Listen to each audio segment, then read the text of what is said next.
Parents secretly used my credit card to book a $15,000 Europe trip for my golden child sister. So, I reported it as fraud, causing a huge family drama that made me go no contact. I never thought I'd be writing a post like this, but here I am, still in shock and disbelief over what my parents have done. I'm Alex, 28M, and I have a younger sister, Emma, 22F, who just graduated from college. Our parents have always been, let's say, interesting in their approach to parenting, but this latest stunt has left me angry. To give you some context, I've always been the responsible one in the family.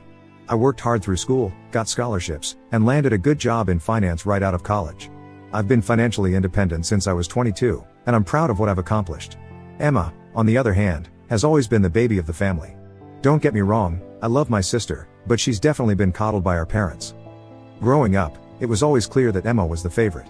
She got the newest clothes, the latest gadgets, and was never expected to get a part-time job or contribute to household chores. I tried not to let it bother me too much, focusing instead on my own goals and future. But sometimes, the favoritism was hard to ignore. I remember one particular incident when I was 16 and Emma was 10. I had been saving up for months to buy a new gaming console. The day I finally had enough money, I excitedly told my parents I was going to the store to buy it. To my shock, they said, "Oh, we already bought one for Emma last week. You can share hers." I was devastated, but I swallowed my disappointment and tried to be happy for my sister. Anyway, fast forward to the present. Emma just graduated with a degree in communications. I'm genuinely proud of her, she worked hard and deserves to celebrate her achievement. I even sent her a nice graduation gift, a new laptop she had been eyeing. Last week, I got a call from my mom. She was bubbling with excitement, telling me how they had planned the perfect graduation gift for Emma, a month-long tour of Europe. I was happy for Emma, thinking it was a generous gift from our parents. But then came the bombshell. "We used your credit card to book it all," my mom said casually, as if it was the most normal thing in the world. "We'll pay you back, of course, but we needed the points from your card to upgrade some of the flights and hotels." I was speechless. I couldn't believe what I was hearing. When I finally found my voice, I asked how much they had spent. The answer made me feel like I'd been punched in the gut. $15,000. $15,000 on my credit card, without my knowledge or consent. "Mom," I said, trying to keep my voice steady, "you can't just use my credit card without asking me. That's illegal. And $15,000 is a lot of money." She brushed off my concerns.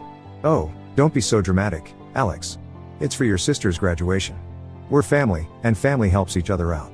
Besides, we're good for it. We'll pay you back eventually." Eventually? What did that even mean?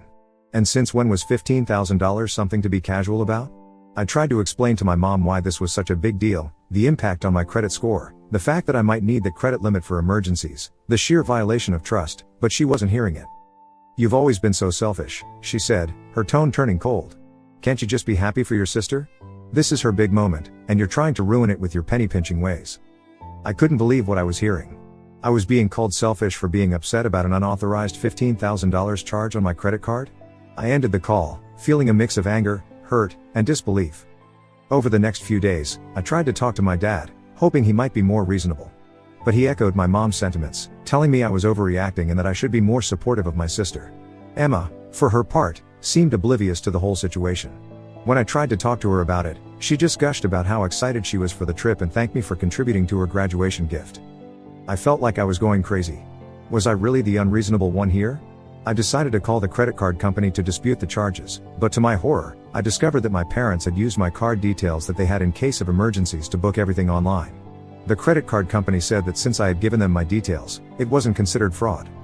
Now, I'm stuck with a $15,000 bill, a maxed out credit card, and a family who thinks I'm being selfish for not wanting to fund my sister's extravagant vacation. I'm hurt, angry, and feeling betrayed by the people who are supposed to love and support me. I don't know what to do. Part of me wants to cancel the whole trip, but I know that would cause a huge family rift. Another part of me wants to just pay it off to avoid the drama, but $15,000 is a lot of money, and the principle of the thing really bothers me. Plus, I'm worried that if I let this slide, it'll set a precedent for future financial abuse. Am I overreacting? Should I just suck it up and pay for my sister's vacation? Or should I stand my ground, even if it means potentially damaging my relationship with my family? I feel lost and could really use some advice. Update 1. Thank you all for your supportive comments and advice. I was honestly shocked by the overwhelming response to my post. Reading through your comments made me realize that I wasn't crazy for feeling violated and angry about this situation. Taking your advice, I decided to take action. First, I called my credit card company again and escalated the issue. I explained the situation in detail, emphasizing that while my parents had my card details for emergencies, I had never authorized this specific use. After some back and forth, they agreed to investigate the charges as potential fraud. Next, I sent a group text to my parents and Emma, asking for a family Zoom call to discuss the situation. I wanted to give them a chance to make this right before taking more drastic measures. The call was intense, to say the least. I started by calmly explaining why their actions were not okay, the legal implications, the breach of trust, and the financial strain it put on me. I told them I had reported the charges as fraudulent and that they needed to cancel the trip immediately. My parents' reaction was not what I hoped for. They were indignant, accusing me of being dramatic and trying to ruin Emma's graduation celebration. My mom went as far as to say, "We raised you, clothed you, and put a roof over your head. The least you could do is help give your sister the trip of a lifetime." I took a deep breath and replied, "You chose to have children. Providing for us was your responsibility as parents. It doesn't mean you get to commit credit card fraud in my name." Emma, who had been quiet until this point, suddenly burst into tears. "I can't believe you're trying to ruin my graduation gift," she sobbed. "You've always been jealous of me. Why can't you just be happy for me for once?" Her words stung, but they also strengthened my resolve. I realized that this pattern of entitlement and favoritism ran deep, and it was time to set some firm boundaries. "Emma," I said, trying to keep my voice gentle but firm, "I'm happy for you. I'm proud of your graduation. But this trip was booked illegally, using my money without my permission. It's not a gift from me, and it's not okay." My dad, who had been uncharacteristically quiet, finally spoke up. "Son, we didn't think it was such a big deal. We've always had access to your card for emergencies. We just thought, as family, it would be okay this one time." I couldn't believe what I was hearing. "Dad, $15,000 is not a small amount. And this was not an emergency. You can't just decide to spend my money without asking me." The call ended with my parents angry, Emma in tears, and me feeling drained but resolute. They refused to cancel the trip, insisting that I was overreacting and that they would pay me back soon. After the call, I took the next step. I contacted a lawyer friend of mine and explained the situation. He advised me that what my parents did was indeed illegal and that I had grounds for legal action if I chose to pursue it. I also went to the police station and filed a report about the unauthorized use of my credit card. The officer I spoke to was sympathetic and took down all the details. He warned me that pursuing charges would likely cause a major rift in my family, but also assured me that I was well within my rights to do so. I'm still torn about what to do next. On one hand, I love my family and the thought of taking legal action against them makes me feel sick. On the other hand, their behavior is unacceptable, and I'm worried that if I don't take a strong stand now, this kind of thing might happen again in the future. For now, I've decided to wait and see what comes of the credit card company's investigation. I've also frozen my credit to prevent any further unauthorized use of my information. This whole situation has made me realize that I need to establish stronger boundaries with my family. I've always tried to be the peacekeeper, to smooth things over and keep everyone happy. But in doing so, I've allowed myself to be taken advantage of time and time again. I'm hurt and angry, but I'm also feeling a strange sense of empowerment. For the first time, I'm standing up for myself and saying no, this is not okay. It's uncomfortable and scary, but it also feels necessary. Thank you all again for your support and advice. I'll update again once I have more news about the credit card investigation or if anything else develops with my family. Update 2. It's been a couple of weeks since my last update, and a lot has happened. I want to thank everyone again for their support and advice. Your comments have been a source of strength during this difficult time. First, the good news: the credit card company's investigation concluded in my favor. They agreed that the charges were indeed unauthorized and have reversed them. It's a huge relief to have that $15,000 burden lifted from my shoulders. Now, for the family fallout. When my parents and Emma found out that the trip had been canceled due to the credit card chargeback, all hell broke loose. My phone was flooded with angry calls and texts. My mom left a particularly nasty voicemail, calling me a selfish, ungrateful son and saying I had ruined Emma's life. Emma took to social media, posting a tearful video about how her cruel brother had destroyed her dream graduation trip. Some of our mutual friends and extended family members started reaching out, asking why I was being so mean to my little sister. The situation was getting out of hand, and I realized I needed to set the record straight. I wrote a calm, factual post explaining what had really happened, how my card had been used without my permission, and how I had tried to resolve things with my family before taking action with the credit card company. The response to my post was mixed. Some people were supportive, expressing shock at my parents' actions. Others still felt I should have just taken one for the team and let Emma have her trip. It was eye-opening to see how many people thought it was okay to commit fraud as long as it was for family. A few days after my post, I received a surprising call from my aunt, my mom's sister. She was sympathetic to my situation and shared some family history I hadn't known before. Apparently, my mom had a pattern of financial irresponsibility and had taken advantage of family members in the past. My aunt encouraged me to stand my ground and offered her support. This conversation with my aunt made me realize that the issue ran deeper than just this one incident. It was a pattern of behavior that had been enabled and excused for years. I knew then that I had to maintain firm boundaries, not just for my own sake, but to break this cycle of financial abuse. I decided to take a big step. I told my parents that I would be going no contact with them for the foreseeable future. I explained that I needed time to process what had happened and that I couldn't trust them right now. I also told Emma that while I loved her and was proud of her achievements, I needed some space from her as well. Their reactions were predictably negative. My parents accused me of tearing the family apart. Emma cried and said I was punishing her for something that wasn't her fault. It was hard, but I stood firm in my decision. In the midst of all this family drama, I've been focusing on protecting myself from future financial abuse. I've changed all my passwords, closed the credit card my parents had access to, and opened a new one at a different bank. I've also started seeing a therapist to work through my feelings about the situation and to develop healthier boundaries. One unexpected positive outcome of this whole ordeal is that it's brought me closer to my aunt and a couple of cousins who reached out to offer support. It's nice to know that not everyone in my family thinks what my parents did was okay. As for Emma's graduation trip, I heard through the family grapevine that my parents still thinking of sending her somewhere. Part of me feels guilty about her missing out on the Europe trip, but I keep reminding myself that it wasn't my responsibility to provide that for her. I'm still struggling with feelings of guilt and doubt. There are moments when I wonder if I did the right thing, if I was too harsh. But then I remember the violation I felt when I discovered what they had done, and I know I made the right choice in standing up for myself. This experience has been a harsh wake-up call, but it's also been an important lesson in self-respect and setting boundaries. I'm learning that it's okay to say no, even to family, and that love shouldn't come with a price tag. Thank you all again for your support. I'll update if there are any significant developments, but for now, I'm focusing on healing and moving forward. Update 3. It's been about 2 months since my last update, and I wanted to share some developments with you all. Your continued support and advice have been invaluable during this challenging time. First, let me address the most pressing issue, the legal situation. After much consideration and consultation with my lawyer, I decided not to press charges against my parents. This decision wasn't easy, and I know many of you advised me to take legal action. However, my lawyer pointed out that since the credit card company had reversed the charges, pursuing a criminal case would be complicated and potentially costly, with no guarantee of success. Instead, we've sent a formal cease and desist letter to my parents, warning them that any future attempts to use my financial information will result in immediate legal action. Now, onto the family situation. The no-contact period with my parents and Emma has been both challenging and enlightening. It's given me time to reflect on our family dynamics and to work on myself. I've been consistently attending therapy, which has been incredibly helpful in processing my emotions and developing healthier boundaries. About a month into the no-contact period, I received an unexpected email from Emma. Unlike her previous tearful accusations, this email was surprisingly mature. She wrote that she had done a lot of thinking and realized how wrong our parents' actions were.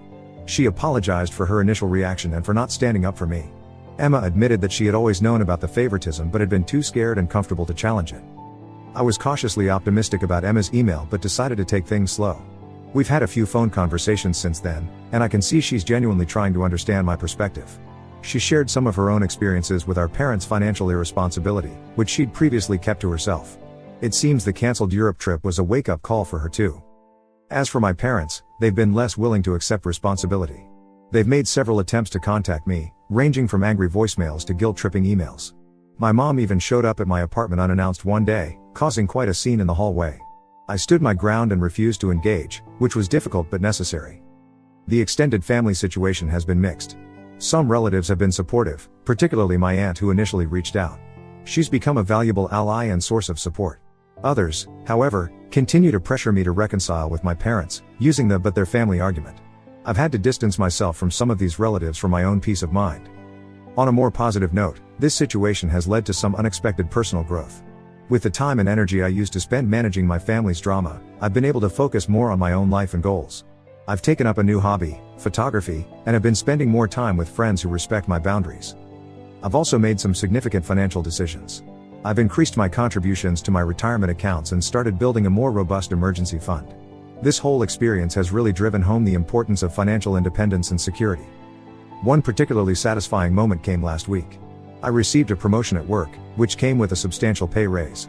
In the past, I might have felt obligated to share this news, and the financial benefits, with my family. This time, I celebrated quietly with a few close friends, feeling proud of my accomplishments without any guilt or pressure to share. As for Emma's graduation trip, I heard through my aunt that our parents ended up sending her on a 2-week tour of California. Emma apparently enjoyed it. Looking ahead, I'm cautiously optimistic. I've decided to extend the no-contact period with my parents for at least another 3 months. I need more time to heal and to see if they're capable of respecting my boundaries. With Emma, I'm open to slowly rebuilding our relationship, but I'm proceeding with caution and maintaining clear boundaries. This experience has taught me a lot about setting limits, standing up for myself, and the true meaning of family. I've realized that family isn't just about blood relations, but about mutual respect, support, and love. The friends and relatives who have stood by me through this ordeal have shown me what real family looks like. I've also learned a valuable lesson about financial independence. I've always been good with money, but this situation has pushed me to be even more vigilant. I've set up additional security measures on all my accounts and have become more assertive in protecting my financial information, even from family members. There have been moments of doubt and sadness, especially during family events that I've missed due to the no-contact policy. Mother's Day was particularly difficult. But I remind myself that this separation is necessary for my mental health and personal growth. One unexpected outcome of this situation is that I've become something of a resource for friends dealing with their own family financial issues. Several people have reached out to me for advice on setting boundaries and dealing with financially irresponsible family members. It feels good to be able to help others navigate similar situations. As for my parents' financial situation, I've heard through my aunt that they're struggling. Apparently, they had been counting on using my credit for more than just Emma's trip. This has led to some arguments between them, with my dad blaming my mom for pushing too far with the credit card fraud. Part of me feels guilty, knowing they're having financial difficulties. But I remind myself that their poor financial decisions are not my responsibility to fix. Emma has shared some insights into our parents' reaction to all of this.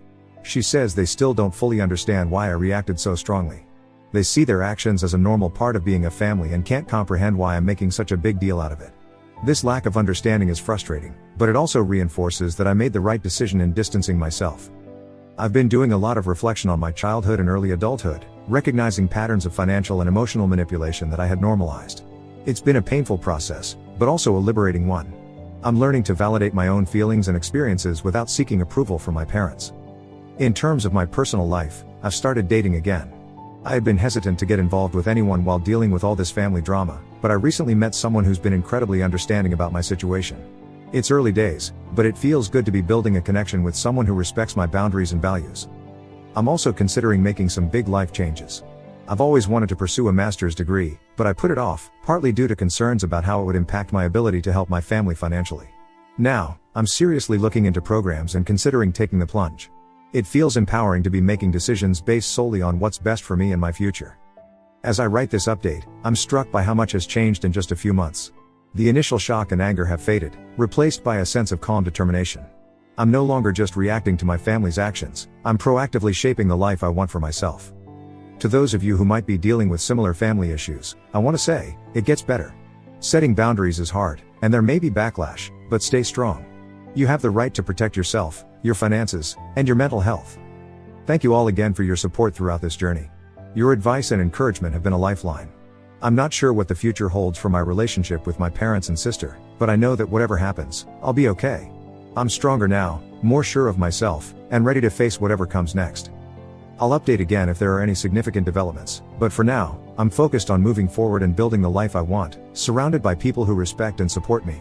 Here's to new beginnings and hard-earned wisdom. Update 4. It's been 6 months since my last update, and I felt it was time to share the latest developments with all of you who have been so supportive throughout this journey. First, the biggest news: I've been accepted into a master's program in a city about 3 hours away from where I currently live. It's a 2-year program in financial technology, which aligns perfectly with my career goals. I start this fall, and I'm equal parts excited and nervous about this new chapter in my life. The decision to pursue this degree was not easy. It means leaving my job, moving to a new city, and taking on some student loans. But it also means investing in myself and my future in a way I've always wanted to. I realized that I had been holding myself back, always considering how my decisions would impact my family. Now, I'm making choices based on what's best for me, and it feels incredibly liberating. As for my family situation, things have evolved in ways I didn't expect. The no-contact period with my parents officially ended 2 months ago. I agreed to a family therapy session, mediated by a professional therapist. It was intense. My parents came in defensive, still insisting that they had done nothing wrong.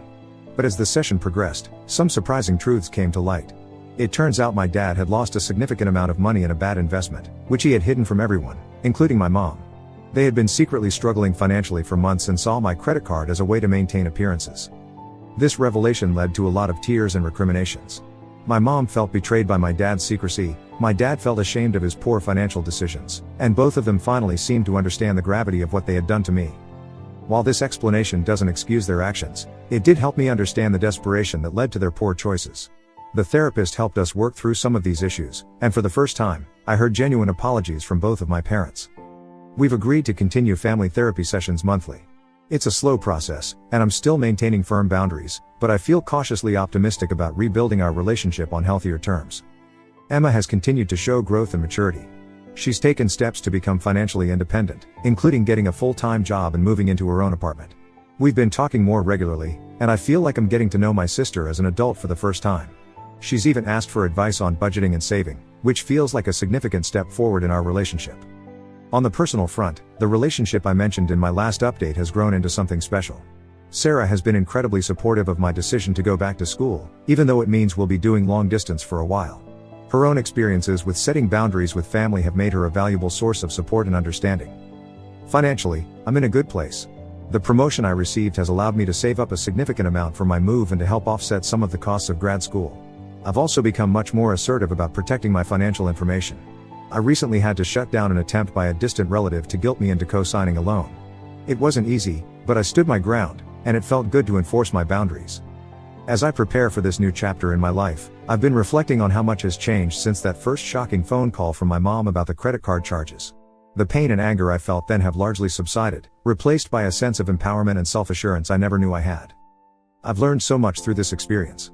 I've learned the importance of setting and maintaining boundaries, especially, with family. I've learned that it's okay to prioritize my own well-being and future. And I've learned that true family, whether related by blood or by choice, supports your growth and respects your boundaries. To everyone who's followed my story and offered support and advice along the way, thank you. Your words have been a source of strength and clarity during some very difficult times. To those who might be going through similar family struggles, know that it's possible to come out the other side stronger and wiser. As I pack up my apartment and prepare for this new adventure, I feel a sense of excitement and possibility that I haven't felt in years. I'm proud of how far I've come, and I'm looking forward to what the future holds.